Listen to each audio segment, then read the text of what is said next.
નમસ્કાર મિત્રો, સ્વાગત છે ફરી એકવાર તમારી યુટ્યુબ ચેનલ ગુજરાતી સાહિત્ય વિદ નિકુંજ ચેનલમાં. હું નિકુંજ પ્રણાપ સૌનું તહે દિલ સ્વાગત કરું છું. આજના વિડીયોમાં વાત કરવાના છે સરકારી કર્મચારીઓને ડબલ ભેટ. લોકસભા ચૂંટણી પૂર્વ સરકારે કર્યું જાહેર, સરકારી કર્મચારીઓનો પગાર પણ થશે બમ્પર વધારો. એના વિશે લેટેસ્ટ અપડેટ મળી રહેશે ચૂંટણી પહેલાં. તેના વિશે આપણે વિડીયોમાં ચર્ચા કરવાના છીએ. ગુજરાતી સાહિત્ય વિદ નિકુંજ વોટ્સઅપ તેલુગુ બંને બનાવે છે.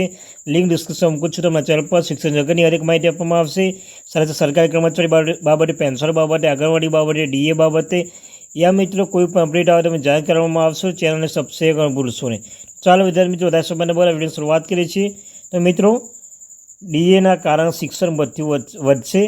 કર્મચારી મંત્રાલય સોમવારે એક આદેશને શિક્ષણ ભથ્થા અને હોસ્ટેલ સબસિડીમાં મર્યાદા વધારવાની જાણકારી આપી હતી. 2018ની માર્ગદર્શિકા ટાંકીને મંત્રાલયે કહ્યું છે કે ઓર્ડર જોગવાઈ કરી છે જ્યારે પણ સુધારેલ પગારમાં મોંઘવારી ભથ્થા 50% વધારો થશે ત્યારે બાળકોના શિક્ષણ ભથ્થા અને હોસ્ટેલ સબસિડીમાં મર્યાદા સ્વાભાવિક રીતે 25% વધશે. મંત્રાલયે કહ્યું કે 1 જાન્યુઆરી 2024થી કેન્દ્રીય કર્મચારીને મોંઘવારી ભથ્થામાં વધારાને ધ્યાનમાં રાખીને બાળકોના શિક્ષણ ભથ્થા અને હોસ્ટેલ સબસિડીની રકમ વિશે માહિતી માંગવામાં આવી રહી છે. મોંઘવારી ભથ્થામાં મિત્રો 50% વધ્યું છે અને બાળકોના શિક્ષણ ભથ્થા હોસ્ટેલમાં સ્વાભાવિક રીતે 25% વધ્યું છે અને સબસિડી રકમ વિશે માહિતી માંગવામાં આવી રહી છે.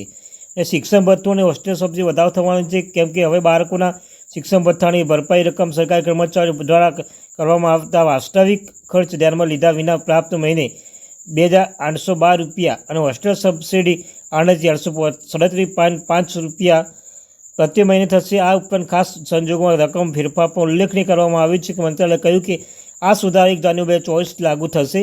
મોંઘવારી ભથ્થામાં સાથે HRAમાં વધારો થશે કારણ કે હોળી પહેલાં કેન્દ્ર સરકારી કર્મચારીઓ પેન્શન મોંઘવારી ભથ્થું 47% વધીને 50% કર્યું છે.